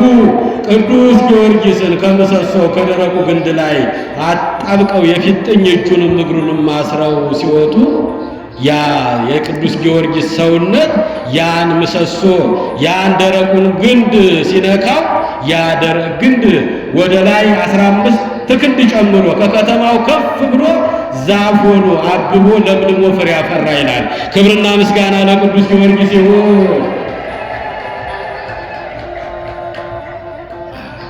ከከተማው ስንት ክንድ አልኳችሁ? 15 ክንድ ከፍ ብሎ በከተማው ላይ መታየት ጀመረ። ቅጠል አወጣ፣ ፍሬ አፈራ። የቅዱሱ ሰማዕት የጊዮርጊስ አካል ሲነካው ደረቁ ለመለመ። ቅድም አይተናል። የሞት አንስቷል እኮ ጊዮርጊስ። ደረቁን ወንበር አለምልሟል እኮ። ይሄ እኮ ምንም እኮ ማለት አይደለም ለቅዱስ ጊዮርጊስ። እግዚአብሔር ያደረበት ሰው ብዙ ታምር ይሰራል። በእኔ ካመናችሁ እኔም አደርገውን ታደርጋላችሁ፣ ከዚያም የበለጠ ታደርጋላችሁ አለ እግዚአብሔር። አይደጉ አምላክ፣ ቸር አምላክ፣ ንፉግ አይደለም እኮ እግዚአብሔር። በእኔ ካመናችሁ አምላኬ ፈጣሪ ካላችሁ በእውነት በእኔ አምናችሁ ከኖራችሁ እኔም አደርገውን ታደርጋላችሁ፣ ከእኔም በላይ ከዚያ በላይ ታደርጋላችሁ። እኔ ባደርግ በአምላክነቴ በፈጣሪነቴ ነው፣ አያስደንቅም። እናንተ ግን ፍጡር ሆናችሁ ሳለ ከኔም የበለጠ እንድታደርጉ ስልጣን ሰጥቻችኋለሁ አለ። ክብርና ምስጋና ለቸሩ መድኃኒዓለም ይሁን። የደረቀው ግን ለመለመ። የእግዚአብሔር ልጆች ምእመናን፣ የሚላስ የሚቀመስ የለም። ያ ልጅ ከቅዱስ ጊዮርጊስ እግር ስር ይንደባለላል፣ ይንከባለላል። እጁ አይሰራም፣ እግሩ አይሰራም፣ ዓይኑ አያይም፣ አንደበቱ አይናገርም፣ ጆሮውም አይሰማም። ወደ እኔ አስጠጊው አላት። ወደ ቅዱስ ጊዮርጊስ አስጠጋችው። እየጎተተች የሚንከባለል በቤቷ ውስጥ በሜዳው ላይ የሚንከባለለው ልጅ ወደ ጊዮርጊስ ጠጋ ያደረገችው። ሊቀ ሰማዕታት ቅዱስ ጊዮርጊስ በስመ አብ ወወልድ ወመንፈስ ቅዱስ አሐዱ አምላክ ብሎ እፍ ሲልበት ዓይኑ ቦግ ብሎ በራለት። ክብርና ምስጋና ለመድኃኒዓለም ይሁን። ጆሮውም ተከፈተለት፣ አንደበቱ መናገር ጀመረ። የእግዚአብሔር ልጆች፣ ሴትዮዋ ወደ ውጭ ወጣ ስትመለስ ልጇ ዓይኑ ቦግ ብሎ እያየ ነው፣ ጆሮውም እየሰማ ነው፣ አንደበቱም እየተናገረ ነው። እንዴ አንተ የክርስቲያን አምላክ ኢየሱስ ክርስቶስ የሚልህ ነህን አለችው። አያችሁ፣ ልትሰግድለት አምላክ መስሏት የሞት የሚያነሳ አምላክ እንደሆነ ሰምታለች ታሪኩ። አንተ የክርስቲያኖች አምላክ የሚሉ የሞት ያነሳል፣ ዕውር ያበራል፣ ጎባጣ ያቀናል፣ አጋንንት ያወጣል፣ ለምጻሙን ያነጻል የምትባለው የናዝሬቱ ኢየሱስ የክርስቲያኖች አምላክ ኢየሱስ ክርስቶስ የምትባለው አንተ ነህን አለችው። ልትሰግድለት ወድቃ ሰገደችለት ከቅዱስ ጊዮርጊስ ላይ። እኔ የእሱ ባሪያ ነኝ፣ እኔ የእሱ አገልጋይ ነኝ፣ እኔ ለእሱ መከራ የምቀበልለት ነው። አምላኬ ጌታዬ ፈጣሬ ኢየሱስ ክርስቶስ ነው። እኔ እሱ አገልጋይ ነኝ፣ የእሱ ባሪያ ነኝ አላት። ክብርና ምስጋና ለአምላካችን ይሁን። አዎ በአንተ አምላክ አምኛለሁ አለች። አዎ በአንተ አምላክ አምኛለሁ አለችው። የእግዚአብሔር ልጆች ከዚህ በላይ ተአምር አይቼም አላውቅም። ዓለም ከተፈጠረ እንዳንተ አይነ ስውር የሚያበራ ጎባጣ የሚያቀና ዲዳ የሚያናግር የተዘጋውን ጆሮ የሚከፍት እንዳንተ አላየሁምና በአንተ አምላክ አንተ በምታመልከው አምላክ አምናለሁ፣ ከሞትክም አብሬህ እሞታለሁ አለችው። በሰማዕትነት ዋጋ እቀበላለሁ፣ በአንተ አምላክ አምኛለሁ አለች ከእግሩ ላይ ተደፍታ። እንዲህ ነው ቅዱስ ጊዮርጊስ የእግዚአብሔር ልጆች ምእመናን።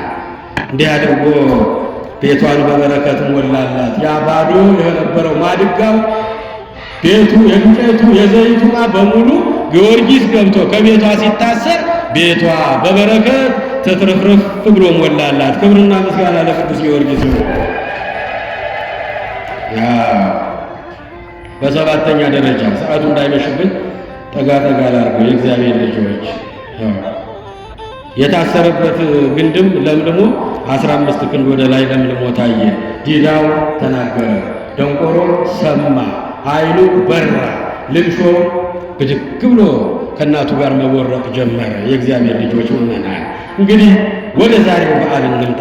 ጥር 18 ቀን በሰባተኛ ደረጃ 7 ዓመት የታገለውን 7 ዓመት የተቀበለውን መከራ በዚች በ7 ደቂቃ መናገር አይቻልም። ጥቂቷን ነው የምነግራቸው የእግዚአብሔር ልጆች ምእመናን።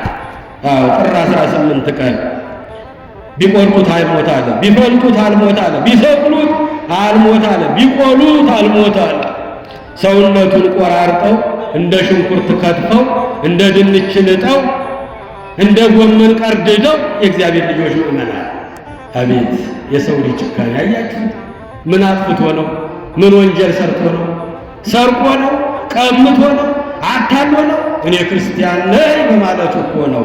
በእኔ ሳመናችሁ በዓለም ሳላችሁ ብዙ መከራ አለባችሁ አለ። ለስም አጠራሩ ክብር ይግባውና መድኃኔዓለም በእኔ ስላመናችሁ ዓለም እኔን እንደጠላኝ እናንተንም እንዲሁ ይጠላችኋል። በእኔ ስላመናችሁ ምድር ላይ ስትኖሩ በዓለም ስትኖሩ ብዙ መከራ አለባችሁ። ነገር ግን አይዟችሁ ይለናል መድኃኔዓለም። አያችሁ እግዚአብሔር ልጆች፣ ጊዮርጊስ ምን ወንጀል ሰርቶ ነው የሁሉ መከራ የደረሰበት? አልሰግድም ነው እኮ ለእናንተ አምላክ አልሰግድም፣ ለጣዖት አልሰግድም እኮ ነው ያለው። ጥር 18 ቀን ሰውነቱን ቆራርጠው እንደ ድንች ልጠው እንደ ሽንኩርት ከትፈው እንደ ጎመን ቀርድደው የእግዚአብሔር ልጆች ምእመናን በምጣድ ቆልተው በመንኮራኩር ቅዱስ ጊዮርጊስን ፈጩት። በዛሬው ቀን እየሰማችሁ ነው። ሰውነቱን ቆራርጠው በምጣድ ቆልተው እርር ያለውን ከሰሉን ሰብስበው በመንኮራኩር ውስጥ አስገብተው ቅዱሱን ሰማዕት ጊዮርጊስን በዛሬው ዕለት ፈጩት። ደብረ ይድራስ በሚባል በአንድ ምድረ በዳ ተራራ ላይ ወስደው ከቤተ መንግሥት ከከተማ በሩቅ ቦታ ላይ ያለ ተራራ ላይ ወስደው ብዙ ወታደሮች ታዘው ዱቄቱን ሰብስበው በማዳበሪያ ይዘው ነው የሄዱት። የእግዚአብሔር ልጆች የተፈጨ ዱቄት እኮ ነው የያዙት። የተፈጨ ዱቄት ይዘው ደብረ ይድራስ ከሚባል ትልቅ ተራራ ላይ ለንፋስ ሰጡት፣ ዘሩት ለቅዱስ ጊዮርጊስ። ዛሬ ዝርወት አጽሙ የተዘራበት የተበተነበት ዱቄቱ በደብረ ይድራስ ላይ የተዘራበት ቀን ነው። የእግዚአብሔር ልጆች ምእመናን ያን ጊዜ ንፋስ በተነው፣ ዱቄቱን ወሰደው። መሬቱ፣ ዛፉ፣ ቅጠሉ፣ ድንጋዩ፣ አፈሩ ሁሉ ቅዱስ ጊዮርጊስ የክርስቶስ አገልጋይ፣ ቅዱስ ጊዮርጊስ የሰማዕታት አለቃ እያሉ ምስክርነት ሰጡለት። ክብርና ምስጋና ለአምላካችን ይሁን። ቅዱስ ጊዮርጊስ የክርስቶስ አገልጋይ፣ ቅዱስ ጊዮርጊስ የሰማዕታት ሁሉ አለቃ እያሉ ዛፉ፣ ቅጠሉ፣ ድንጋዩ፣ አፈሩ፣ መሬት ሁሉ መሰከረችለት። የእግዚአብሔር ልጆች ዱቄቱ ያረፈበት ቦታ ጊዮርጊስ ጊዮርጊስ ጊዮርጊስ ይል ነበረ። እንዲህ አድርጎ እግዚአብሔር ምድር እንድትመሰክርለት አደረገ። ያን ጊዜ ለስም አጠራሩ ክብር ይግባውና ጌታችን አምላካችን ፈጣሪያችን ኢየሱስ ክርስቶስ ከዙፋኑ ተነስቶ ወደ ደብረ ይድራስ ላይ ቅዱሳን የሰማይ መላእክትን አስከትሎ ወረደ። መድኃኔዓለም ኢየሱስ ክርስቶስ ማን ፍለጋ? ወዳጁን ቅዱስ ጊዮርጊስን ፍለጋ ወረደ። ሊፈልገን ይመጣል መድኃኔዓለም። ካመንነው ከኛ ጋር ይሆናል መድኃኔዓለም። አያችሁ፣ እነሱ ለንፋስ ሰጥተዋል፣ ዱቄቱን በትነዋል። ከዚህ በኋላ ተስፋ የለውም ብለዋል። በማዳበሪያ ዱቄት ውጭ ነው ከመንኮራኩር የተፈጨውን ዱቄት ሰብስበው ወስደው ለደብረ ይድራስ ለተራራ በትነውታል። ያን ጊዜ ስሙ ለስም አጠራሩ ክብር ይግባውና አምላካችን ፈጣሪያችን መድኃኒታችን ኢየሱስ ክርስቶስ ከዙፋኑ ተነስቶ ቅዱሳን መላእክትን አስከትሎ በደብረ ይድራስ ላይ ወረደ። ክብርና ምስጋና ለመድኃኔዓለም ይሁን። ወረደ መድኃኔዓለም ኢየሱስ ክርስቶስ። መሬት ተንቀጠቀጠች፣ ምድር አልቻለችውም፣ ተንቀጠቀጠች። አራቱን ነፋሳት አዘዛቸው። በሉ የቅዱስ ጊዮርጊስን ዱቄት ሰብስባችሁ ወደ እኔ አምጡልኝ ብሎ ነፋሳትን አዘዛቸው። ሁሉ ይታዘዘዋል። የማንታዘዘው እኛ ብቻ ነን።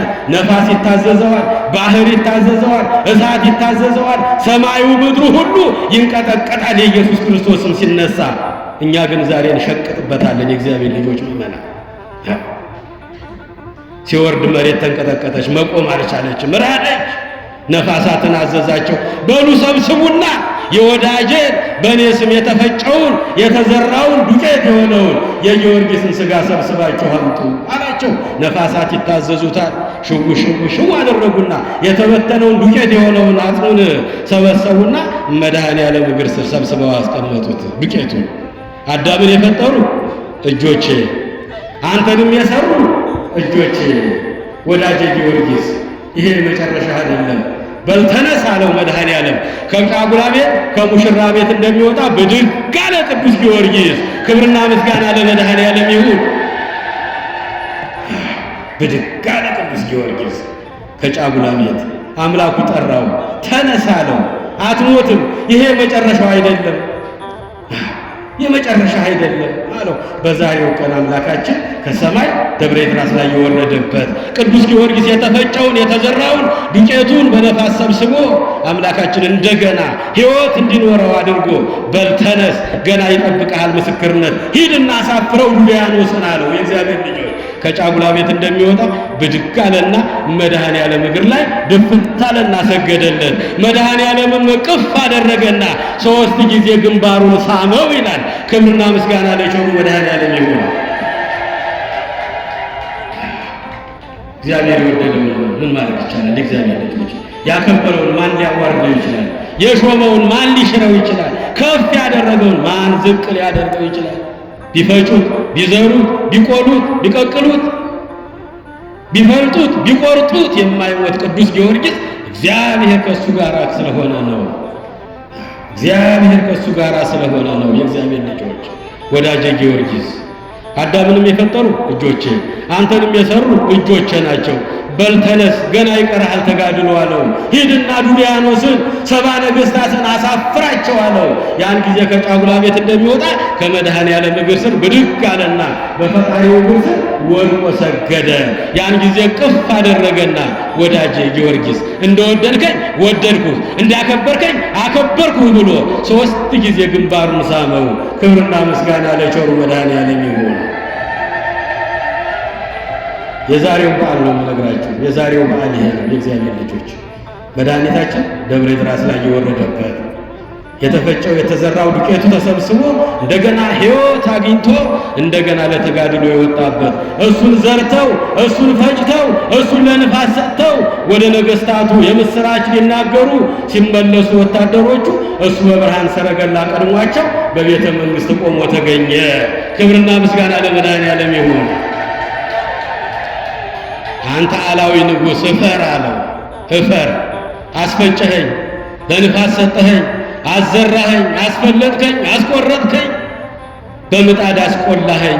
ጌታዬ አምላኬ ፈጣሪ ኢየሱስ ክርስቶስ ከሞት አነሳኝ፣ እፈር አለው። የእግዚአብሔር ልጆች ሆነናል። ያን ጊዜ ቅዱስ ጊዮርጊስ በንጉሱ በነገሥታቱ በዱልያኖስና በሌሎቹ መሃል ቆሞ በሚከራከራቸው በሚያሳፍራቸው ጊዜ እነዚያ ለንፋስ የሰጡ ወታደሮች ወደ ቤተ መንግሥት ደረሱ። ሲደርሱ ቀድሟቸው ገብቶ ቆሞ ተገኘ። ያን ጊዜ በቅዱስ ጊዮርጊስ አምላክ አምነናል አሉ። ሁሉም ወደቁና ለጊዮርጊስ ሰገዱለት። ክብርና ምስጋና ለአምላካችን ይሁን።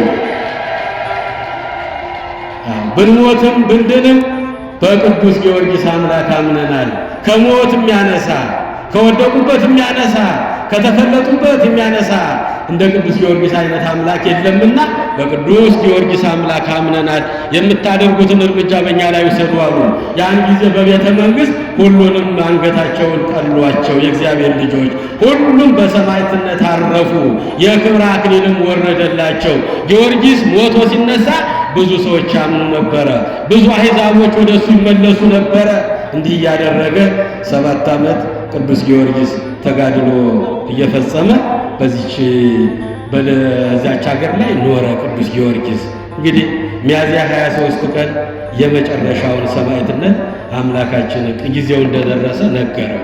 ወዳጄ ጊዮርጊስ ሆይ እንዳከበርከኝ አከበርኩ፣ እንደወደድከኝ ወደድኩ። ስምህን የጠራ ዝክርን የዘከረ መታሰቢያን ያደረገ እንዲያውም አምላከ ጊዮርጊስ ማረኝ፣ አምላከ ጊዮርጊስ ይቅር በለኝ፣ አምላከ ጊዮርጊስ ራራልኝ ብሎ ስምህን ከስሜ ጋር አንድ አድርጎ ቢጠራ እንኳን ክርስቲያን አረማዊ አሕዛብ ቢሆን ከመከራ ተወረዋል። ክብርና ምስጋና ለቸሩ መድኃኔዓለም ይሁን። ክብርና ምስጋና ለአምላካችን ይሁን። የእግዚአብሔር ልጆች ምእመናን፣ ወዳጄ ጊዮርጊስ እንዳከበርከኝ አከበርኩ፣ እንደወደድከኝ ወደድኩ። 3 ጊዜ ሞተ፣ 3 ጊዜ አነሳሁ። ይሄ የመጨረሻው 7ኛው ዓመት የመጨረሻው ተጋድሎህ ነው። የክብር አክሊል የሚወርድልህ 7 አክሊላት ይወርዱልሃል። እንዳከበርከኝ አከብርሃለሁ፣ እንደወደድከኝ እወድሃለሁ። አምላከ ጊዮርጊስ ማረኝ፣ አምላከ ጊዮርጊስ ይቅር በለኝ፣ አምላከ ጊዮርጊስ ድረስልኝ ብሎ ስምህን ከኔ ስም ጋር አንድ አድርጎ ቢጠራ እንኳን ክርስቲያን አሕዛብም አረማዊም ቢሆን ከመከራ ወጣዋለሁ። በአንበሶች ቢከበብ የአንበሶቹን አፍ እዘጋለታለሁ። በእሳት ውስጥ ቢጣል እሳቱን አጠፋለታለሁ። በሽፍታ ቢከበብ ሽፍቶቹ እንዳይነኩት አደርገዋለሁ። ባለ እግዚአብሔር አምላካችን የቅዱስ ጊዮርጊስ ቃል ኪዳኑ ይሄ ነው። የእግዚአብሔር ልጆች ምእመናን ስሙን ልንጠራ፣ ዝክሩን ልንዘክር፣ መታሰቢያውን ልናደርግለት ይገባል። እግዚአብሔር ከፍ ያደረገው እግዚአብሔር ያከበረው የሰማዕታት ሁሉ አለቃ አድርጎ እንዲያውም በገድሉ ላይ ምን ይል መሰላችሁ? ነፍስ ከሥጋ ተለይታ ወደ እኔ ስትመጣ በቅድሚያ ለስሉስ ቅዱስ ትስገድ። አያችሁ፣ ለስሉስ ቅዱስ ለሥላሴ ትሰግዳለች። ክፉም ሆነች ደግም፣ ጽድቅ ጻድቅም ሆነች ኃጥእም ለእኔ እንድትሰግድ አደርጋታለሁ። ከእኔ ቀጥላ ግን ጊዮርጊስን እጅ እንድትነሳህ አደርጋለሁ አሉ። ክብርና ምስጋና ለአምላካችን ይሁን። ገምቷችኋል? ያልኳችሁ ምን አልኳችሁ? ምንድን ነው ያልኳችሁ? የለም እኮ እየሰማችሁ አይደለም እኮ። ወዳጄ ጊዮርጊስ ሆይ ነፍስ ሁሉ ከሥጋዋ ተለይታ ወደ እኔ ስትመጣ ቅድሚያ ለእኔ ለስሉስ ቅዱስ ለአንድነቴ ለሦስትነቴ እንድትሰግድ አደርጋታለሁ። ከኔ ቀጥላ ደግሞ ወደ አንተ መጣ አንተ እጅ እንድትነሳህ አደርግልሃለሁ። ሴቶች ከወለዷቸው መካከል በክብር መጥምቀ መለኮትን የሚደርስበት እንደሌለ በሰማዕታት መካከል በክብር አንተን የሚደርስብህ የለም አለው አምላካችን። ለስም አጠራሩ ክብርና ምስጋና ይድረሰው። የእግዚአብሔር ልጆች ምእመናን፣ ቅዱስ ጊዮርጊስ ይህን ሁሉ መከራ ተቀብሎ 7 ዓመት ሙሉ ይህን የዘረዘርነውን መከራ ተቀብሎ በጥር 18 ቀን አጥንቱን ፈጭተው ቆልተው ፈልጠው ቆርጠው የእግዚአብሔር ልጆች በምጣድ ለብልበው አቃጥለው መከራ ያበዙበት በጥር 18 ቀን ይህን ሁሉ መከራ የተቀበለበት ቀን ነው። ከዚህም በኋላ እግዚአብሔር አምላካችን ቃል ኪዳን ሰጥቶ በሚያዝያ 23 ቀን በ27 ዓመቱ በ304 ዓመተ ምህረት 20 ዓመት በቤተሰቡ ጋር ቆየ። 7ቱን ዓመት በሰው ሀገር መከራ እየተቀበለ እየተፈለጠ እየተቆረጠ እሳት እየተቃጠለ በመጋዝ እየተተረተረ በመዶሻ አናቱን እየተቀጠቀጠ ናላው እስኪፈስ ድረስ እንደ ሽንኩርት እየተከተፈ እንደ ድንች እየተላጠ እንደ ጎመን እየተቀረደደ ቅዱስ ጊዮርጊስ ይህን ሁሉ መከራ ስለ አምላኩ ስለ ፈጣሪው ስለ እግዚአብሔር ተቀበለ። አማን መነኑ ሰማዕት ጣዕመ ለዘዓለም። ሰማዕታት የዚህን ዓለም ጣዕም በእውነት ናቁ።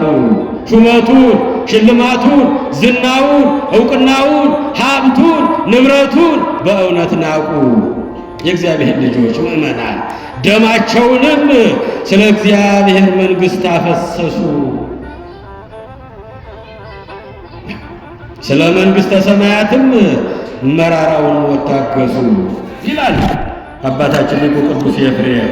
ቅዱስ ጊዮርጊስ ይህን ሁሉ መከራ ተቀብሎ በ27 ዓመቱ ሚያዝያ 23 ቀን በ304 ዓመተ ምህረት ዓርብ ከቀኑ በ9 ሰዓት ሲሆን አንገቱ ተቆረጠ። የእግዚአብሔር ልጆች ምእመናን፣ እንዲያውም ከመቆረጡ በፊት ሊቆርጡ ሲወስዱት ወደ እግዚአብሔር ተንበርክኮ ጸለየ። 7 ዓመት ሙሉ አቃጠሉኝ፣ ለበለቡኝ፣ አሰቃዩኝ። ጌታ ሆይ አሳፍራቸው፣ የሚያመልኩት ጣዖት እንደሆነ ሐሰት እንደሆነ እውነተኛው አምላክ ምስክርነት ስጥ አለው። ያን ጊዜ በተቀመጡበት ዙፋን 70 ነገሥታት ከሰማይ እሳት ወርዳ በላቻቸው ይላል። ክብርና ምስጋና ለቸሩ መድኃኔዓለም ይሁን። ያ ሲታበዩበት፣ ያ ሲኮሩበት፣ ወይን ጠጅ ሲጠጡበት፣ ጠጅ ሲጠጡበት፣ ጮማ ሲቆርጡበት ከነበረው ቤተ መንግሥት ከሰማይ የተጠቀለለ የእግዚአብሔር የቁጣ እሳት ወርዳ 70 ነገሥታት እሳት በላቸው። የእግዚአብሔር ልጆች ምእመናን ጸለየ። እሱ ተሰቃይቻለሁ 7 ዓመት ሙሉ፣ ጌታ ሆይ አሳፍራቸው አለ። ያን ጊዜ ከሰማይ እሳት ወርዳ 70 ነገሥታት በላቻቸው። በዚህ ጊዜ 7 አክሊል ከሰማይ ወረደለት፣ ከአንገቱም ደም፣ ወተት፣ ውሃ ወጥቷል። ቅዱስ ጊዮርጊስ ኢትዮጵያን ከእመቤታችን ተቀጥሎ አስራት በኩራት የተቀበለ የኢትዮጵያ ገበዝ ይባላል። በረከቱ በሁላችንም ላይ ይደርብን። አማን መነኑ ሰማዕት ጣዕመ ለዘዓለም። ሰማዕታት የዚህን ዓለም ጣዕሙን ናቁት፣ ደማቸውንም ስለ እግዚአብሔር መንግሥት አፈሰሱት። ስለ መንግሥተ ሰማያት መራራ ሞትን ታገሱ፣ እስከ ሞት ድረስ የታመኑ ሆኑ። የእግዚአብሔር ልጆች ምእመናን እስከ ሞት ድረስ ታምነው እግዚአብሔር መንግሥት ዛሬ ቅዱስ ጊዮርጊስ ከፀሐይ 7 እጅ አብርቶ የሰማዕታት ሁሉ አለቃ ሆኖ በዚያ በእግዚአብሔር ገነት ተቀምጦ ለእኛ ጸሎት ያደርግልናል። እስከ ሞት ድረስ የታመነ ወኩን መሐይምነ እስከ ለሞት ወእሁበከ አክሊለ ሕይወት። ልጄ እስከ ሞት ድረስ የታመንክ ሁን፣ የሕይወትን አክሊል እሰጥሃለሁ። 7 አክሊል ወረደለት። ዋጋውን እግዚአብሔር ከፈለው። ዋጋውን እግዚአብሔር ከፈለው። ስምህን የጠራው፣ ዝክርህን የዘከረው፣ መታሰቢያን ያደረገው ጊዮርጊስ አትርሳኝ፣ አምላከ ጊዮርጊስ እርዳኝ፣ አምላከ ጊዮርጊስ ጠብቀኝ፣ አምላከ ጊዮርጊስ አውጣኝ ከመከራ ብሎ ስሜን ከስምህ ጋር 3 ጊዜ የጠራ ሰው ቢኖር እንኳን ክርስቲያን አረማዊ ቢሆን ከመከራ አወጣዋለሁ። በሽፍቶች ቢከበብ የሽፍቶቹን አፍ እዘጋለታለሁ። በአንበሶች ቢከበብ የአንበሶቹን አፍ እዘጋለታለሁ። እሳት ውስጥ ቢጣል እሳቱን አጠፋለታለሁ። በባህር ቢጣል ባህሩን እከፍልለታለሁ። ስምህን ከስሜ ጋር 3 ጊዜ የጠራውን ሰው ከመከራ ሥጋ ከመከራ ነፍስ አድነዋለሁ። ከመከራ ሥጋ ከመከራ ነፍስ አምላካችን ያድነ። የሰማዕተ ልዳው የቅዱስ ጊዮርጊስ በረከቱ በሁላችንም ላይ ይደርብን። ጽናቱን፣ እምነቱን፣ ሃይማኖቱን በሁላችንም ላይ ያሳድርብን። ያስተማረን፣ የመከረን፣ የገሰጸን የድንግል ማርያም ልጅ አምላካችን ኢየሱስ ክርስቶስ ስሙ ይክበር ይመስገን። የሰማነውን ሁሉ በልቦናችን ይጻፍልን። 30፣ 60፣ 100 ፍሬ አፍርተን የስሙ ቀዳሾች የመንግሥቱ ወራሾች ለመሆን ያብቃ። ይቆየ። ኢየሱስ ክርስቶስ ጽኦመ ስም ለዘይጼውኦ ኢየሱስ ክርስቶስ ብስተ ሕይወት ለዘይበልኦ ኢየሱስ ክርስቶስ ጽዋ መድኃኒት ለዘይሰትዮ ከመ ይባርኩነ ይፈኖ አርዳኦ ለጸባኢነ ይጽብኦ ወልታሁ ነሲኦ